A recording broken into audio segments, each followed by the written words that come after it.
And welcome back to the Filthy Liberal Scum Podcast. This is your host, Justin the Filthy Liberal Scum Rosario. We have with us the Mike Murphy and the Fat Smug Bastard, Glenn Dewar. Can we repeal Paul Ryan?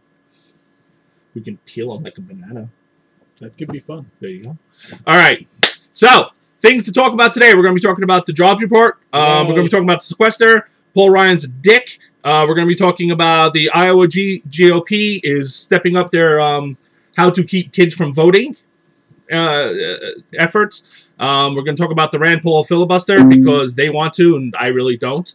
Louisiana textbooks, hippies are Satan worshippers, and Roger Ailes is a complete and total racist douchebag, no matter what liberals may say. One liberal in particular, who I kicked off my page because he was a dick. But we'll get to that later.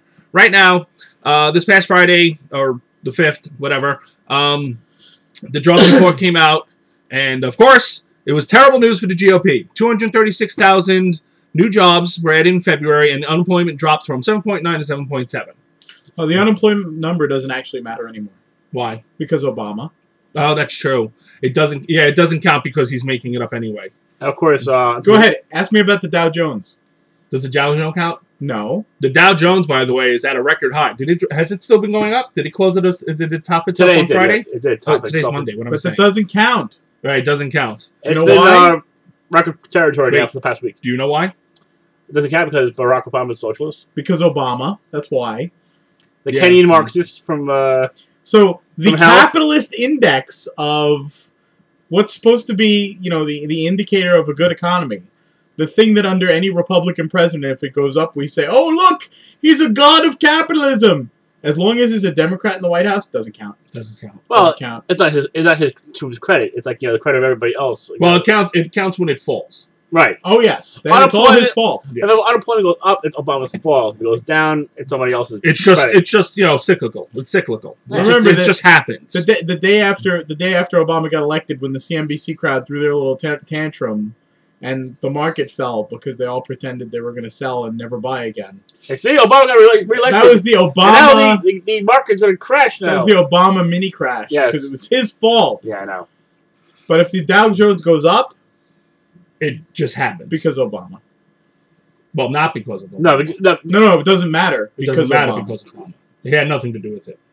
Nothing. Exactly. I've been having a lot of fun making fun of conservatives on my page who absolutely insist that the deficit has not gone down under Obama, which I find to be absolutely astounding. It doesn't matter. And it really didn't matter. It didn't matter what I put in front of them. They absolutely flat out denied that it had gone down under him. And the ones who decided not to deny that just said he had nothing to do with it. It had nothing to do. They really. I mean, it was like watching a prophecy unfold in front of me. I wrote a very detailed article. I broke it down bit by bit. I put in the links. I put in the charts and everything. And I still have people coming on and saying he hasn't lowered the deficit at all. And if he did, it wasn't him. Yeah, of course. It just lowered. What did he do to lower it? He does nothing correct. That's all there is to it. Yeah, he didn't. What did he do to lower it? What did he cut that he lowered the deficit? Yourself. You know, it doesn't count if Obama does anything they like. You know, it was really astounding to see the absolute derangement. They talk about Bush derangement syndrome. This is absolutely Obama derangement syndrome. It really doesn't matter what he does. And one person actually said, and I had said to her, it's like, well, why are you asking me? It doesn't matter what I say. You're not going to believe it. And she's like, that's right. And I'm like, then why are you asking me? Why do you even want to know what he did? Because it doesn't matter what I say. You won't believe it. And, you know, that just went nowhere. She ended up deleting it and declaring victory somehow. Somehow her deleting her thread because I pinned her in a corner was victory. This is conservative. Well, the one thing he has cut is the government headcount. Roughly 700 to 800,000 jobs. And mind you, that's what's keeping our unemployment so high. Well, it wasn't just him. It wasn't just federal. It was federal, state, and local. It was a combined 700. I think the Wall Street Journal concluded that the unemployment rate would be around 7.1. 7.1, 7.2. Yeah, so, which would be tolerable. Not great, but tolerable. But it also would have meant that the recovery would have been speeding up by now. Or even more than it is currently. Because, I mean, it is speeding up. But it would have been much further along if Obama had done what every other president before him did in recession, which was increase government spending, by hiring more people. So we have less people working for the federal government today than when George W. Bush left office. Right. And that goes, against everything. People on Fox News have been saying that Obama is increasing government. Yeah, exactly. That's the other thing. It's like, oh, he's out of control government spending. It's everywhere. Blah, blah, blah, blah, blah, blah, blah. Meanwhile, he's cut it more than... The complete opposite is true. I mean, government government headcount is way down. And it will go down even further when sequester actually kicks in. Right. Now, mind you, if you mention this to a conservative, we're going to say, well, that's what you're supposed to do. No one does that. Reagan didn't do it. Bush 1 didn't do it. Clinton didn't do it. Bush 2 didn't do it. When Bush 2 got a recession, he increased the government payroll because they all know when the cameras aren't on them, they all know exactly the same thing. Government spending has to step in when the private sector shrinks. You have to hire those people to keep the economy going, because if they're all out of work, they're not spending. If they're not spending, companies start laying off more people. It's Keynesian economics. Is exactly. And they all practice it. They all practice it. When a Republican is in office, they practice Keynesian economics as well. When the economy contracts, the government has to step in. They all do it because it works. And they know it works. And the only reason they're saying it now is because they want the economy to contract so they can blame it on Obama, yada, yada, yada. We've gone over this before. But Obama, I don't know why he allowed them to do this. I know why the governors did it. The governors did it because they want to be able to put their states into fiscal emergencies, because that allows them to ram through anti-union laws, and it allows them to ram through all sorts of tax cuts for rich people and corporations, and allows them to cut social services in their states. They did that on purpose. Walker and Rick Scott are perfect examples of that. They walked into office, and the first thing they did was fuck their economy up as hard as they could. Massive tax cuts, huge budget holes, and say, oh, we got a huge budget hole. We have to do something about it. Even though they're the ones that actually caused the huge budget hole. Right. It was absolutely deliberate and intentional, and they got away with it. Wisconsin actually had a surplus right before Walker came in. Yeah, and they got away with it. They absolutely got away with it because the news did not report it. They just gave them a pass because, they didn't want to seem biased or anything. Well, it's liberal media at work. It's the classic Grover Norquist strategy. You cut funding to the point where, now we're having budget shortfalls. Now we have to start cutting stuff, and stuff they want to cut, of course, the stuff they don't like, and they never liked. Right. You break the government. Once the government's broken, you say, oh, government's broken, we have to do something, and of course you continue to cut the things that, you never agreed with in the first place. Exactly. It's great work if you can get it. And speaking of, there's a sequester. The sequester is everything that the Republicans wanted. Huge budget cuts that randomly hit a whole bunch of different stuff. They don't particularly like the fact that it's hitting the military, but they're willing to put up with that in order to get the other cuts. Why? Because it's going to fuck up the economy. Well, no, in all fairness, there are people who are bigger deficit hawks than they are military hawks. And you're seeing a split in the GOP right now at the moment. You do have some policy differences there. Like, there are some people who just want to cut spending no matter what, even if it means cutting Pentagon spending. I think there are some Republicans, to their credit, who feel that the Pentagon budget has gotten those would be the ones that don't have military contractors in their states. Well, military contractors are in every state. Well, yeah, but they're not going to be the ones that get affected. Right, but I mean, there are people who are more ideologically deficit hawks than they are military hawks. For example, you will not find those people in Virginia. Correct, or Connecticut. A few places where you're right. Where you have a lot of military expenditures. Military spending is a big part of their budget, a big part of their economy. So, obviously, no one in Virginia is going to go is in favor of that. But there are some people, believe it or not, there's a little bit of a split in the GOP. And Obama, I think, was expecting all these Republicans to balk at the cuts at the Pentagon. And I think he thought that they would say, all right, we're not going to have this sequester because we don't want to cut anything in the Pentagon. And what he didn't realize... I thought that. What he didn't realize was that there's a lot of Tea Party Republicans like, oh, fine, cut them too. Cut spending. Just cut it across the board. But magically, when a Republican says cut spending, they're not considered weak on defense. How does that work? It's amazing. Yeah, they've inherited that defense cred. I don't know why. Well, they suck at defense because they vote for spending for the military so many times that it kind of carries over. So they can say, all right, well, let's cut the Pentagon. Yet people still think of them as being budget hawks. Or no, I'm sorry, military hawks. Democrats concede the point all the time. That's true. That Republicans are better on defense. You know, Democrats should have, the minute that they complained about trying terrorists in New York City, Democrats should have called Republicans wussies and said, you don't believe in America. Right. You know, if you don't think America's good enough to try terrorists, thank you. You don't think that we could do it right here in the USA? Aren't they wetting their panties right now about Bin Laden's son or son-in-law getting tried? Well, the Republicans really don't like it, but well, he's in there. I think it was a fantastic move on Obama's part. Just send him in. Just get him. Just ship him to New York. Yeah, they didn't wait. They don't talk about it. Just do it. Just do it. Now he's there. I was surprised. Like for the lag time between he was caught to he's in court. It was like, holy shit! I didn't even know they got him here already. They don't give the Republicans any time to start crying and screaming. Like, oh, you should do something to Guantanamo. No, just send them to New York right away. Boom, done. I think the difference in Americans' perceptions of parties on defense is very much a function of the fact that one thing I'm always saying is that so much goes on the subliminal level. So much is about the animal perception of politics that Republicans are aggressive. Democrats can't even deal with Republicans. What makes you think they can deal with our enemies? You know, and Democrats are always wanting to negotiate with everybody. They're always wanting to compromise with everybody. And Americans see that. And Americans say, okay, I don't want that guy across the table from North Korea. You know what I'm saying? Who has threatened to nuke us. Right. But I don't want the guy who's going to say... Like a couple days ago, they said they're going to nuke us. I don't want to send the guy to North Korea who says, oh, well, you want to nuke all our cities, and I don't want you to nuke any of our cities, so you can nuke half our cities.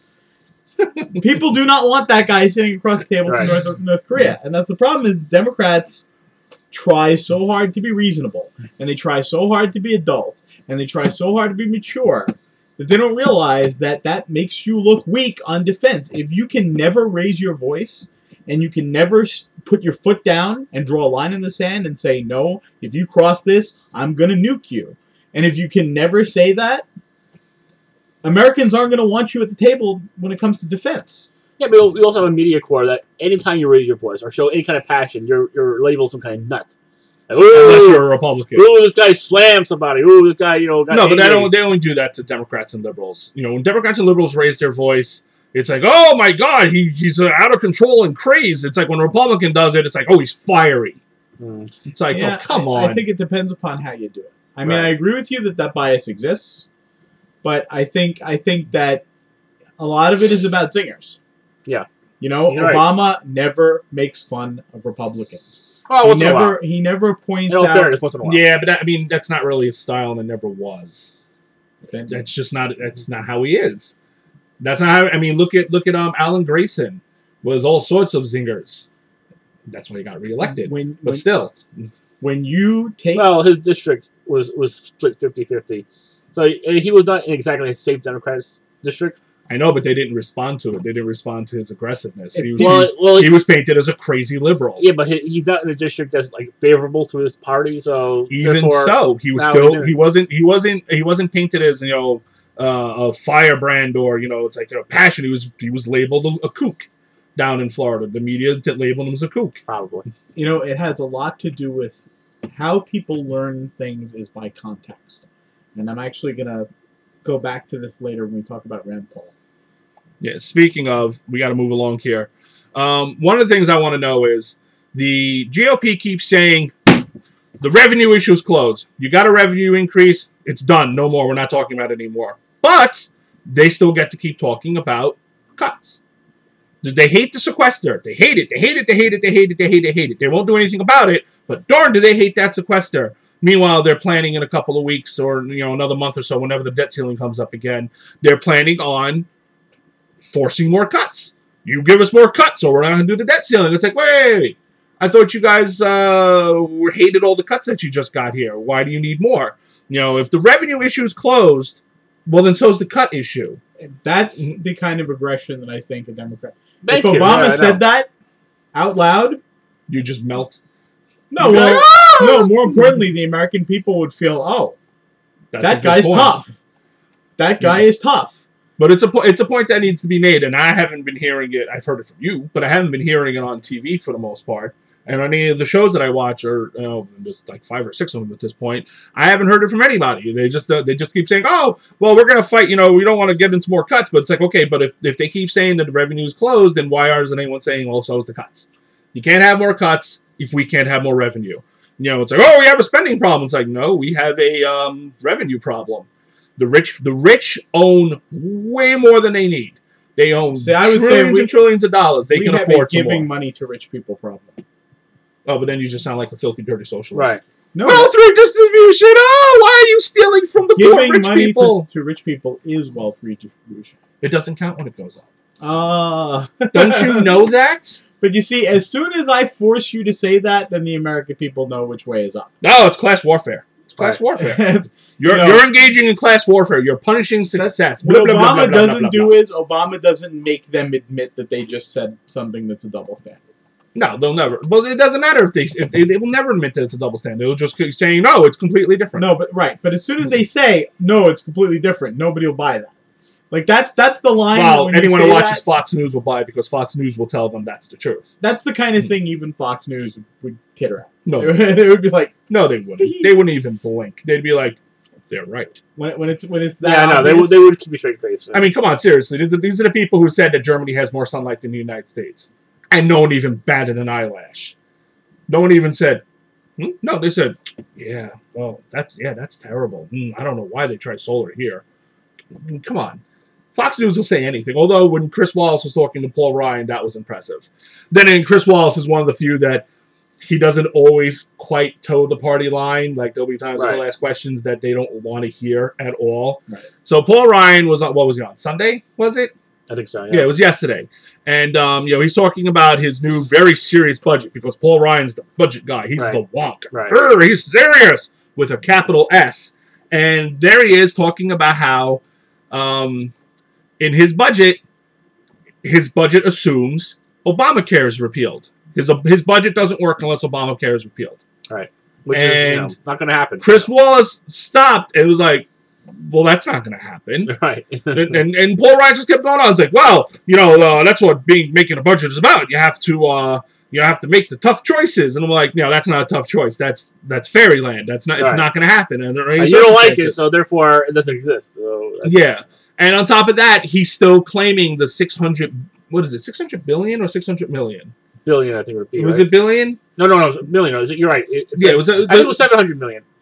Well, they're back down to the 600. 600 million. Right. During the election, there was an amount of money that Obama was including in his savings in Medicare because he was actually trying to cut out waste. Right, and the way he was doing it was cutting out waste and going Medicare after fraud. Advantage. I think was the program they're going to cut. Well, they weren't cutting the program. Or saving money from it. See, shame on you. No, it's true. I think it was either the changing of the formula. But for Medicare Advantage, I think that was the program. But it wasn't cutting the benefits; it was eliminating. There were no services that were going to be. I think they're going to cut payments to providers, which would not reduce overpayments, which would not reduce services. Right. I mean, that's correct. You have to make that very specifically clear. They were going to cut overpayments that the providers were even admitting were overpayments. Right. Right. That's correct. And they were shocking. They were eliminating all this extra overhead that didn't need to be there in the first place, and they were eliminating a lot of flaws. So same amount of money. So Ryan included that in his services. No, he was counting the same. He was counting it as the same amount of money. The same amount of money. But Ryan wanted to move to the voucher program. Right. Yeah, but so they were using the same amount of money, but Ryan wanted to cut services. Well, no, he wanted a very big difference in how he wanted to do that cut. He did not want to do. Ryan was not in Ryan's budget. Ryan was not interested in doing any of the cost-saving measures Obama was talking about. I thought he just took that whole chunk and was using it the same way. No. He was using the same amount of money, but it was to move to his voucher program. Not the last thing Ryan's going to stop doing is overpaying a corporation. Yeah, that's true. Money that they don't deserve. That's what he's all in favor of. And now, this is another argument I've been having with people lately. When we mentioned how much money Obama has been saving by pursuing and prosecuting Medicare fraud. He's literally recouped billions of dollars in the last couple of years, and all this does is strengthen Medicare. So of course Republicans hate that because it's got the one, it extends the lifetime of Medicare, makes it work better, and it's taking money away and punishing rich people and corporations. Think about what you and Murphy... It's like the trifecta of awfulness for a Republican. Think about what you and Murphy said about Grover Norquist, right? And the whole, making government small enough to drown in the bathtub, starving government of as much money as possible. And if you think about that, then you understand why they want to use the Interior Department to give away American land as cheap as possible, right? It's not good business. It doesn't bring in as much money as it possibly can. It would never curb the deficit. You're giving away American land to companies that are then exploited or making money off. Or you're not collecting the royalties that you should be collecting because now they're corporations, so they don't have to. They don't have to pay royalties. Telling the Bush prescription plan, where you purposefully say you can't negotiate for lower prices, right? The Iraq contracts, where there were ridiculous ridiculous amounts of waste in the no-bid contracts, right? If you add all these up together, what do you see? You see the idea that the one thing Republicans love doing is they love creating the kind of waste that gives away taxpayer money to companies. Right. So if you can return taxpayer money to corporations and privatize that money, privatize the profit, as you often say, privatize the profit, publicize the risk. Socialize the risk. Socialize the risk, privatize the profit. Right. Anytime you do that, you're doing the same Grover Norquist thing. You're taking away money from the people that they can use to advance what the American people want, and enriching corporations. And right. It just happens to be a nice byproduct that you're able to do both at the same time. You make the corporations more powerful. You make private interests more powerful, and at the same time, you take power away from the American people. Just to clear up a couple of quick things there, the Medicare Part D, yeah, right. The Medicare Part D drug benefit was a thing where Medicare is is the single biggest drug program in the country, yes. In terms of purchasing power. Right. Okay. Now, the way the economics of scale work, if I'm the biggest purchaser of a particular commodity, I get to influence the price because I'm the one buying most of it. Don't be ridiculous. That never happens in capitalism. Walmart. I was about to say. That's how Walmart forces their distributors and their producers to cut corners. That's socialism. Yeah, they force them to lower their prices, because Walmart will just not carry their product. And since Walmart is such a large company, not having your product in Walmart can be a death sentence. Well, it's a major consumer of your product. Right. And by the way, the VA also negotiates for better prices too. For TRICARE. But Medicare Part D was specifically designed so they couldn't negotiate for price. So that means the drug companies can charge whatever the hell they want, and they'll just pay it because they're not allowed to negotiate, even though they have the power to make the drug companies drop their prices dramatically because they're such a large purchaser. They buy in bulk, so to speak. Okay. Now, mind you, in countries in markets where medications are regulated, like Canada, for example. Yeah, this is why you can go to Canada and get the same drug for you can buy the exact same drug for a fraction of the price because those countries say, no, I'm sorry, but you cannot charge more than X amount. And now here's the important part. This is the important part, and I guarantee this is what Glenn is about to say. I'm betting. No, I'm pretty sure what I was about to say you're not going to say. Okay. The fact that they can still sell those drugs in other countries and make a profit means they are absolutely gouging us. Yes. If you can buy that drug in Canada for $5 and they're still making a profit, because otherwise they wouldn't do it. Right. They wouldn't make the drug if it wasn't making some kind of profit. Yeah, right. So for $5 they can make a profit. We have to buy it here for $100. That's just pure price gouging, and we have to put up with it. Right. Okay, drug companies, pay attention to me. I'm going to teach you something very important. Here's what you need to do. You need to look at Monsanto, and you need to look at the DVD industry, and you need to tell people, okay, we've just come up with this new drug to cure something, but it's region encoded. So unless you come in and get the surgery so that your stomach is region encoded, so if you have a region 1 stomach, and you can't use the cheaper drugs sold to region 2 customers in Canada. And so this way, if you try to take the drug, your stomach will immediately vomit the drug out unless you've paid American prices Or they'll find a way. It's like, oh, you have that drug in your system. Did you buy in America? We're suing you.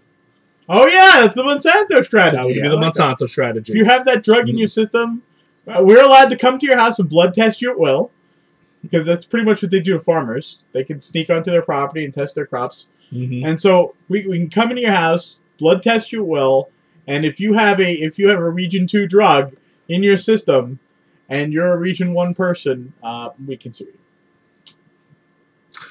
You know, I wouldn't be surprised if they got around to doing that one day. Yeah. I'm telling you, they're going to see this video. It's disturbingly plausible, man. Thank you. When it does happen, as far as Scalia is concerned, we don't have a right to privacy anyway. So what? No right to privacy? Scalia we don't have. Love my idea. We don't have any right to our blood. And they will blame me, Justin, for not killing you right now. Kill him. You fat smug bastard! He was right there. We didn't kill him. All right. He's right behind us. We didn't strangle him. We're going to move on. A little more depressed than before they had moved on. Frown. All right. Because the GOP has decided that they're not going to moderate their message in any way, shape, or form, and the best way for them to actually win elections is by making sure as many people as possible cannot vote. The Iowa GOP has introduced a new bill that would, on the one hand, expand civics class from half a unit to a full unit, which is good, because we certainly don't teach enough civics in school. Yeah. And on the other hand... I would love it if the average person understood why it's important to sit on a jury. I would be happy if the average person knew what the three branches of government were. Yeah, really. Yeah. How about being able to locate the United States on a map? I would hope most people could do that. I think a disturbing number of people can't even do that. If I could videotape people talking about how they feel about jury duty, and I go back in time and show it to King George III, I think he would literally burst his spleen laughing.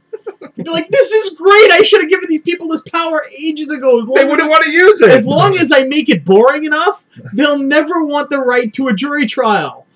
Now, the only reason I don't want to do jury duty at the moment is because I'm the primary caretaker of my kids, and me being out of the house for an entire week would be difficult. Especially since I'm fairly sure... it's a first world problem. I'm fairly sure Debbie's not allowed to take off because I'm going to jury duty. Well, a lot of people have those same issues. Okay. Yeah, that's the only reason I care. Other than that, I'll just show up with a book and sit there all day. People complain all the time who get paid. Yeah, I know. Their companies. No, but that's a huge... Anyway, back to the point. The Iowa GOP is expanding civics from half a unit to a full unit. Hooray! But they're making it mandatory that they take out the part of civics class where they explain to kids how to vote. That seems really sinister. It's almost like... That's a comically sinister. Yeah, no, it really is. It's like, I can literally see them, like, signing the bill. It's like, yes. Well, the grow mustaches just it's like, it's unbelievable. Actually, you know, I read the article, and I'm still not entirely sure what their reasoning is behind it. That's like a Poe. No, it's totally... In order to graduate, you must allow us to kick you square in the balls. You know? Yeah, it's like, I must Rochambeau you before you're allowed to graduate. You're absolutely sure this wasn't on The Onion. No, it was not on The Onion. Wow. They just decided that, you know, for some reason, you guys should not learn how to vote. Let's see. It instead seeks to emphasize the instructions on the U.S. Constitution and other this is from addictinginfo.org, which I did not write this article, and other facets of government, as well as instructions on citizenship. Right. I speak English. By stipulating that public schools will teach the federal system of government, the overlapping features and responsibilities of the national, state, country, and local governments, county, the tenets of American citizenship, including civility, mutual respect, political discourse, and appreciation of the common public concerns of... Unless you're a liberal, of Americans. The government instruction shall include an assessment of the student's knowledge of the Constitution, the Bill of Rights, and the principle of American citizenship. As interpreted by Rand Paul.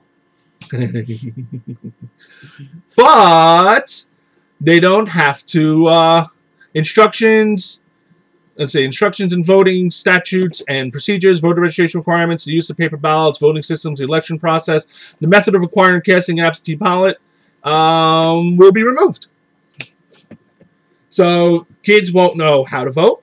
They won't know what it means. They won't know how the process works, which will make it completely easy for them to be denied. Yeah, right. And the more confusing the GOP can make it, and of course they will want to make it as confusing as possible. Is Iowa a voter ID state yet? I don't remember. I don't know. Yeah. So It might not be. And if it isn't yet, they'll try. Either any way to make it more complicated so people will be dissuaded from voting. They've actually had some problems getting some stuff passed in Iowa. Yeah. New York has insanely easy. I just have to show up and match my signature and poof, I vote. It's increasingly embarrassing to them that Iowa still has legal gay marriage, and there's nothing they can do about it so far. So this is what this is like the GOP's next thing. They're going to start mandating what's not taught in schools because it's inconvenient for citizens to know how to practice their constitutional right to vote. And if you can make it good, and the reason they want to get rid of the youth vote is because they vote Democratic. Kids vote Democratic. Yeah. It's college students, 18-year-olds, they tend to overwhelmingly vote Democratic because they have not been indoctrinated into the ways of greed and scumbaggery that is the modern conservative movement. And just kids, the younger generation in general is almost completely immune to social issues. They don't hate gays, they don't hate black people. When you go to college, you are forced to socialize with people who are unlike yourself. And therefore, you not have if you join to, the Christian Coalition. Even if you join the Christian Coalition, you still have to attend classes with people different than you. Yeah, and but you often have to have discourse with people different than you. Once you go home and you establish a family again, you can go back to immersing yourself in only people exactly like you, and you can afford to be more conservative again. Because first of all, one of the biggest things that makes you conservative is when you have children and you start imagining them daring to not be like you. And then you're like, oh, I don't want my kids. When you're 18 years old, you love condoms. Condoms are great. When you have children, condoms are terrible. When you've already had children, condoms are terrible. Because if my child finds out there's a condom in the world, they might have sex. Granted, I understand the thing about parents not wanting to know about their kids having sex, because honestly, I don't want to know about my parents having sex. But they start not wanting anybody to have sex. That's because they're old and bitter at that point. Because but at that point, they're not looking. They don't care about having that freedom anymore to go out and have sex with whoever they want.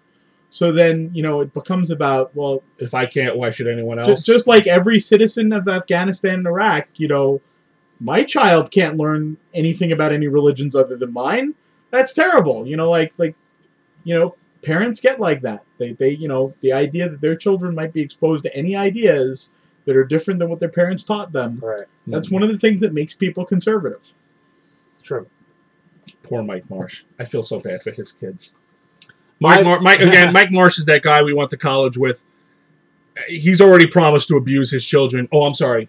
Indoctrinate his children into the ways of conservatism, which really, you might as well just call it child abuse. It'd be hilarious if years from now all his kids are complete liberals. You know what? Considering how heavy-handed he would have to be for them to be like him, that could very well be the case. The one thing that polar opposites of Mike Marsh. The one thing that I predicted is absolutely going to come true, and if I ever speak to him after it does come true, I'm just going to mock him.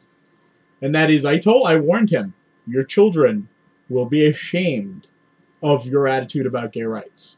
There will be a time when your children will be ashamed and disavow you about gay rights. Yeah, he lives in New York. It's going to be almost impossible for him to teach his kids to be homophobes. Even young Republicans are not against gay rights. Yeah, that's going to be tough for him to get over, and that's why Glenn stopped talking to him, because he just kind of came out of Mike Marsh came out of the "I hate gay people" closet at some point, which we were all surprised about, because he's known Glenn, I don't know, 10, 15 plus years, and all of a sudden he was just like, gays, homosexuals. About 20 years, yeah, about 20 years. So, but the funny thing is, if you think about how people talk about their grandparents, yeah, right. And most people, the average person is like, I love my grandparents, but every time they talk about race, they hate the black people. Like, I can honestly say, thank God that I only had one grandparent that said something mildly racist once. My father's mother once asked. She once was confused about Jesse Jackson running for president, and I said, "What's wrong with Jesse Jackson running for president?" She said, "A black president?" And I was like, "Why, Grandma? What's wrong with that?" And from the way I said it, she was just like, uh-oh. She didn't say anything after that. It's like, maybe I should stop this line of inquiry. No. And you said, yeah, I agree with you, Grandma. She's like, But, yeah, I know, right? But people, generally are pretty embarrassed of having, racist grandparents or parents. Unless you're down south, in which case they're like, yay, Confederacy. Even a lot of people down south, I think, don't, would not like having a openly racist. Because in the South now, it's more traditional to be quietly racist. Like the North used to be in the 60s. They're catching up with us 50 years behind. Just 50? Yeah. they're like 50 years behind us. So now they don't say the N-word anymore. But, if their kid goes to marry somebody of the other race, they're like horrified by it. Just like liberals were, in the 1960s. I support black people. Just don't marry one. Yeah, just don't marry one.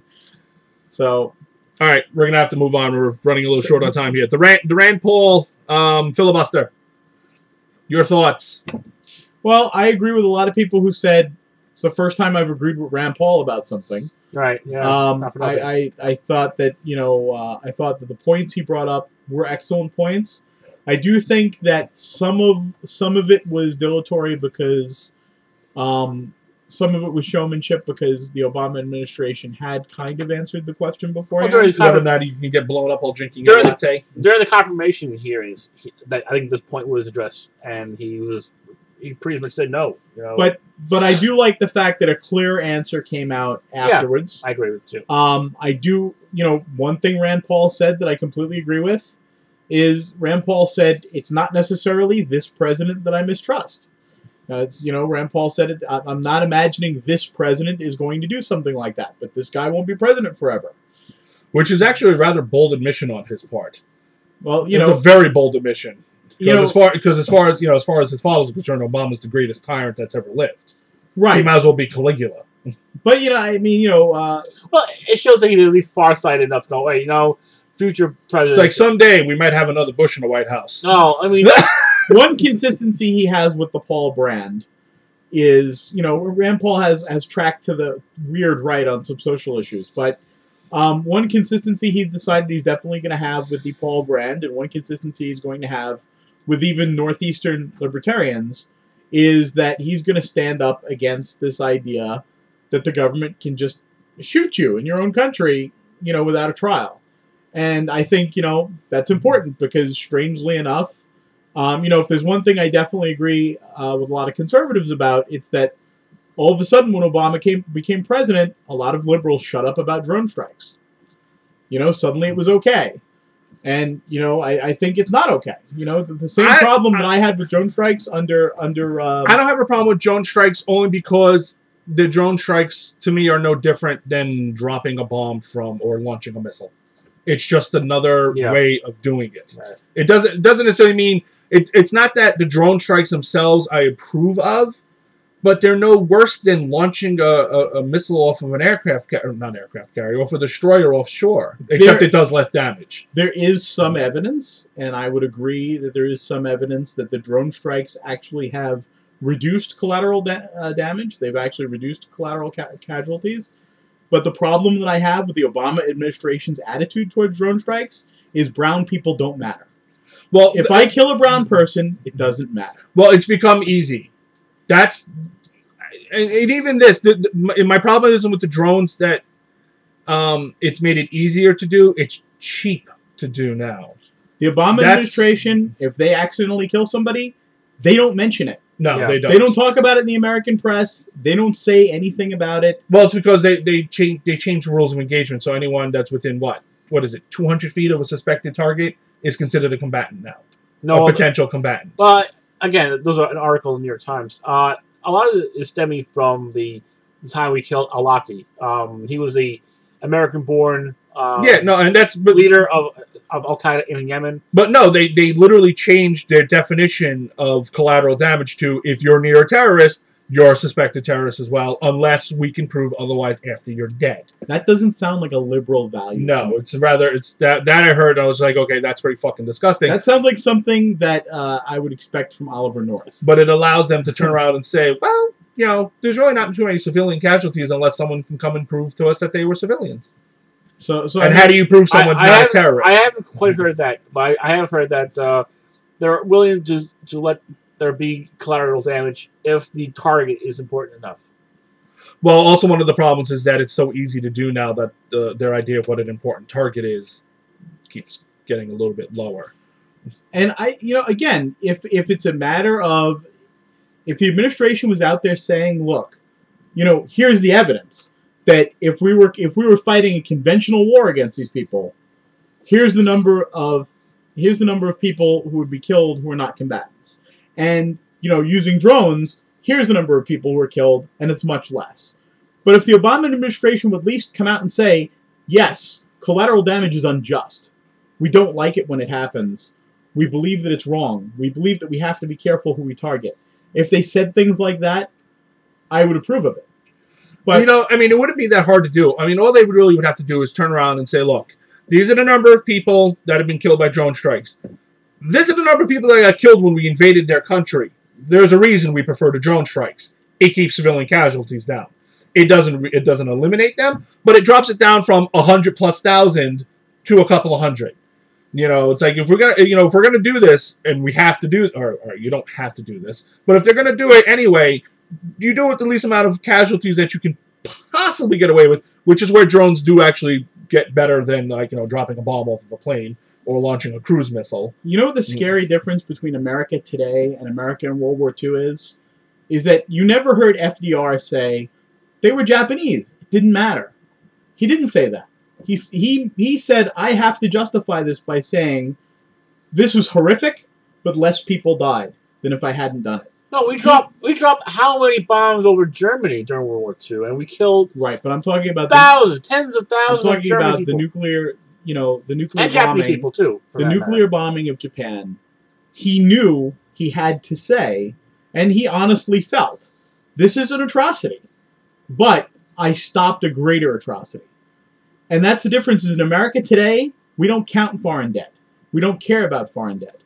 There was a guy on Long Island who just died, who was he was working for American intelligence on the bombings, on the Trinity Project. Mm-hmm. He was actually listening in on the scientists to make sure that they didn't reveal any secrets. He was involved in getting the bomb delivered, and he was in a surveying team going to, he actually was one of the people who signed the bomb. He signed the bomb that got dropped. And he was one of the people on a surveying team who went down to Japan afterwards to record for our intelligence the damage. And what he didn't say was, I'm glad all those dirty Japs are dead.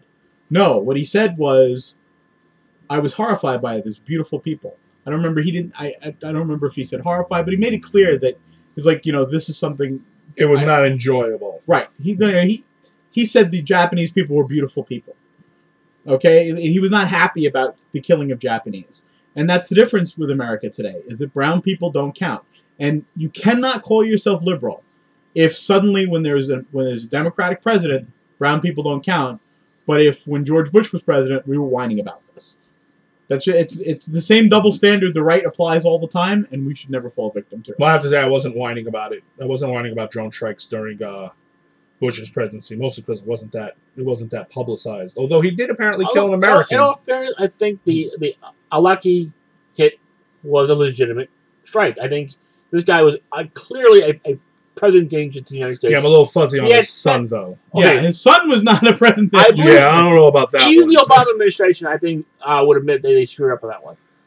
No, I'm fairly sure their public statement on it was, well, he should have chosen his father better, which is rather tacky way of putting it. Well, sounds like something Bush would say, or Cheney would say. Even Bush. I don't feel bad about Alaki, whose name I'm sure I just mispronounced horribly. I don't care about him. The fact that he was an American citizen, but he was actively engaged in arms against us. Perfectly legitimate target. No problem with that whatsoever. You have to, yeah, but their whole thing is like, oh, now they're just going to label anybody a combatant and bomb them. No, although again, if you get another Bush in office who really is like, you know what? Well, I think it's important. Rachel Maddow's an enemy combatant because she blew the whistle on something. You know, oops, we have to drop a bomb on her. I think it's important for us to have a definitive ruling in law that says this is illegal, and if you do it, you will go to jail. It's another scary thing about America is that right now it's pretty clear that no matter what the president does, he will never go to jail. You know what the sad thing is? Nixon was right. If the president does it, it's legal. Right, it's legal. Nixon shouldn't have resigned. If Nixon was around now, he would be like, told you. If the president does it, it's legal. It's legal. And that's the standard we have now. All right, we're going to move on to our next two stories really quick. Once upon a time... Oh, wait a second. There's something I need to talk about Rand Paul. Oh, sorry. Go ahead. Okay. Yes. Here's the scary thing about Rand Paul and the messaging issue. So the other day, Michael Steele and Gene Robinson are both on Morning Joe. And Michael Steele is talking about Eugene Robinson wrote an article called Rand Paul's Good Call. They're basically saying, you know, I don't agree with Rand Paul all the time, but on this filibuster, Rand Paul was right. A broken clock is right twice a day. That's actually what that was what Chris Matthews said. But anyway, whatchamacallit? So Michael Steele did something which I think, you know, it happens all the time. We learn things in context. And I think Democrats don't understand this. You know, if I say, you know, he just got back from Paris and he's glad he can relax now and do his own thing, you infer from that he was in Paris working, right? You learn from inference. So so Michael Steele says to Eugene Robinson, "Oh, I'm glad you finally came around on this one." You know, in other words, insinuating Republicans have always had this value, which is bullshit. And you know, and liberals, of course, think it's okay to, you know, for the president to kill whoever he wants. And Eugene Robinson fell for it. You know, Eugene Robinson said, "Well, don't expect it to happen all the time. You know, for me to come around, to your side, don't expect it to happen all the time." Well, what he meant was that don't expect you to agree with Rand Paul. But that's not what he said. Yeah, I know. You know, he said, don't expect me, you know, what he was answering to was coming around and seeing sense. Don't expect me to do it all the time. Right. David Gregory actually jumped in afterwards and said something to make it clear in context that this is something traditionally left-wing liberals have in common with the libertarians. Right. But if you were just watching from context and you were just an ordinary person, the thing you would get, and the average person, that's really how they learn politics. They watch these arguments and they take it from context. And the average person would have said, oh, libertarians are in favor of freedom. Liberals aren't. Liberals kind of come around on this one, but most of the time they'll go back to being status. And, you know, you have to be careful about subtext. Yeah. So that was, you know, that's something that worried me, is that Rand Paul getting out ahead of everybody, even though he was right. Rand Paul making such a big deal out of this when there weren't enough people on the left making a big deal of it. It gives them the ability to run away with the message and say it's really been their message all along. And, you know, liberals are the opposite of this. Well, I mean, it really doesn't matter what Rand Paul does at this point, because all he's going to do is run for president for the rest of his life. But he might, well... He'll never win. He'll never win, and he'll never get the Republican nod. They will never, ever, ever give Rand Paul... He may not get the Republican nod.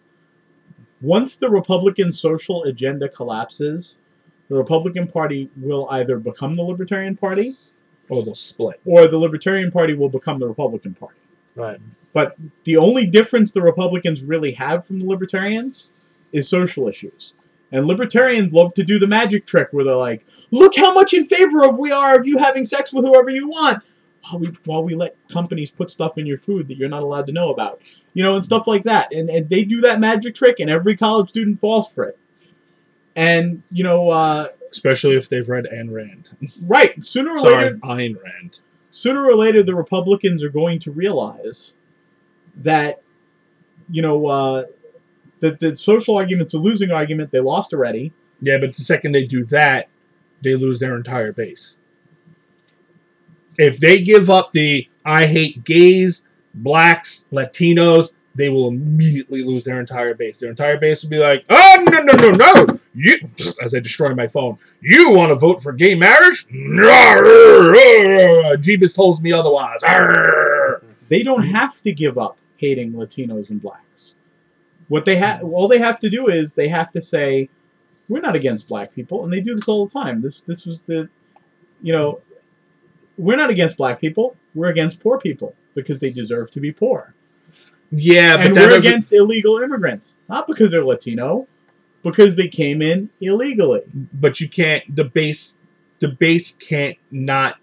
The base can't be that nuanced. They can't go to rallies and be like, yeah, I love the black folk. I just hate the poor ones that happen to be black. They can't do that. Their base says that to me all the time. Whenever I look at comments, their base claims that none of them are racist. It's the Democrats who are racist. But they only say that when they're talking to you, when they're talking to each other, especially at rallies. They can't not do it. I think there's a lot of them who say that even when they talk to each other. I'm telling. There's so many videos of rallies where these people are just blatantly out there being completely racist. Yeah, but it's impossible to miss. I know there's a lot of them, but I don't think it's the majority. Heed my words. 20 years, the Republican Party will be the Libertarian Party. The people we'll be fighting will be Libertarians. I don't doubt it. I don't doubt that. There will be no social issues left on the table, except that all the social issues are going to become issues where corporations are forcing you to do something social. That, if you want to do business with this company or that company, you have to do this. Like the whole six warnings throttling your internet access if you're doing, if they think you're downloading pirated content, which sometimes is just game mods. The libertarian dream is corporations will enforce what you do socially. Well, I guess we'll find out. Real quickie, last thing. Roger Ailes, CEO, head honcho of Fox News, went on in an interview with somebody or another. Let's see, blah blah blah blah blah blah blah blah blah. In his, I'm sorry, it's a biography that is about to come out or just came out. Obama's the one who never worked a day in his life. He never earned a penny that wasn't public money. How many fundraisers does he attend every week? How often does he play basketball and golf? I wish I had that kind of time. He's lazy, but the media won't report that. I didn't come up with that. Obama said that to Barbara Walters. Now that was in a reference to something about, he's laid back because he's from Hawaii. And the Hawaii thing is aloha, hang time. They're more laid back. It's kind of like being from California. The subtext, of course, he's black. It's obvious the subtext, which is barely sub at this point, is that it's like he's black, he's lazy, he worked public his entire life, therefore he's never had a real job. As a college professor, that's not a real job. No, that doesn't count. That's academics. That's not a real job. That's a private organization he worked for, didn't he? But this is something I used to get out of Ross all the time, because there are only certain types of jobs that are real jobs. Like for some reason, while I was a manager working at GameStop, making $40,000+ a year, that wasn't a real job, even though I had benefits, vacation time, sick time. Hey, you're going from your home to a place of business. I think that's a Ross thing. Most Republicans would call that a real job. Yeah. Apparently it wasn't a real job. You're providing a service. Ross isn't terribly You're bright. providing a service that you're being compensated for. How is that not a job? How is that? Retail's not a real job. But I would question, Obama worked for NYPIRG. NYPIRG is not public. That's not public money. Never mind all that. Let's say he's never earned private salary. Say he's worked public sector his entire life. Like Paul Ryan, for example. Yeah, no. Ignore Paul Ryan. We'll ignore all of that. All right. I want to know what Roger Ailes has to say about people who have a career in the military. It's a good question. Is that a real job? No, of course not. It's public money. It's taxpayer money, and that's why it's not a real job. I mean, that's a stupid argument. That's just black people. That's black people living off the public team, or living off the public dole. I mean, that's all it was. The whole thing is, he had to mention he plays basketball, and he swims too. So what? Whatever. And it's just this whole. They're trying to portray him as being so leisurely that He's not serious about his job. Well, they still go on and on and on and on about his vacation time, which is less than every other president except for, shockingly, Clinton and Carter. Of course, George W. Bush spent a quarter of his presidency on vacation. The problem I have with this is Obama needs to be out there making fun of these guys. Obama needs to be the one to say, have you counted my vacation days? Have you ever counted the guys you voted for? And he needs to do it with that face. No, he needs to make that face occasionally and be like, you guys are just ridiculous. No, but there's one thing that Nancy Reagan once said that I agree with. Like, the President of the United States never goes on vacation. All he gets is a change of scenery. The job follows you wherever you go. You're never truly on vacation. I know, See, but that would be the finisher. First, you make fun of the fact that every Republican president takes more vacation days than you, and then you say, I mean, then you do the Nancy Reagan quote.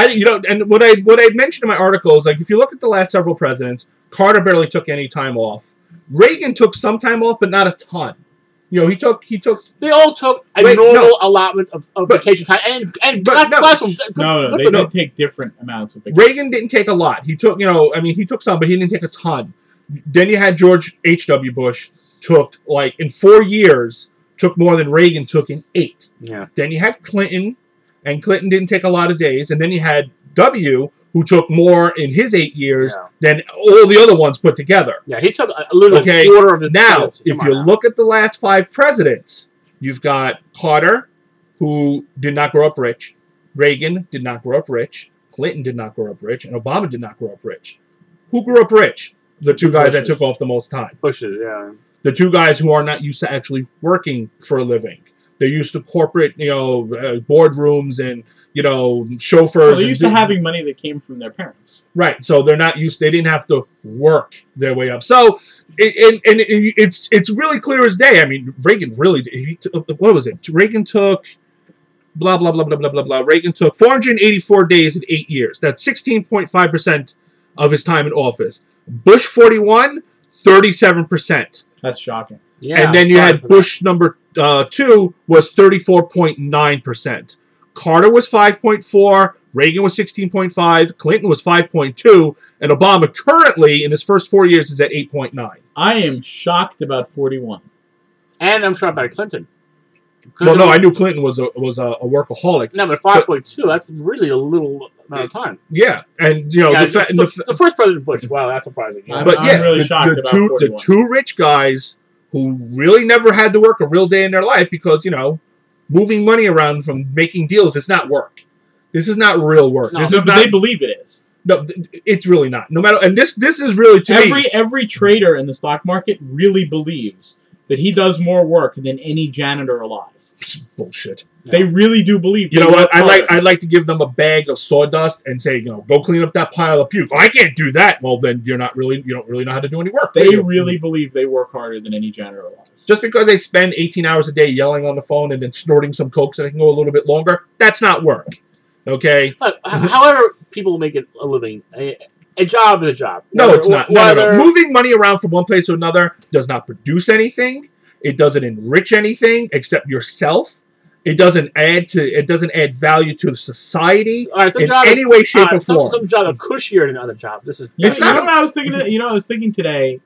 The best way to disabuse a Republican of the notion that money earned in the stock market is somehow earned, that it's work, would be to challenge a Republican to play Monopoly with you, and then say, okay, we're going to play a game of Monopoly.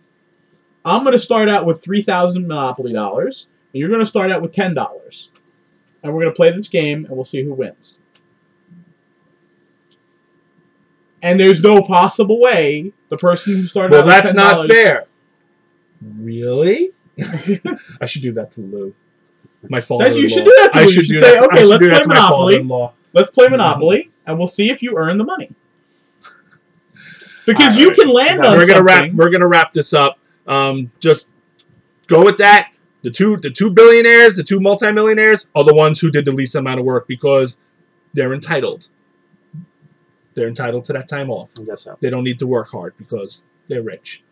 Even Reagan had to work for a living before he became president. Even he didn't take that much time off. And you can question whether or not being an actor is a real job too.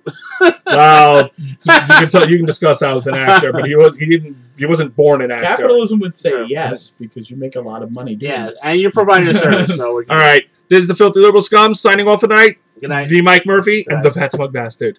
Fat and smug. We'll see you next week.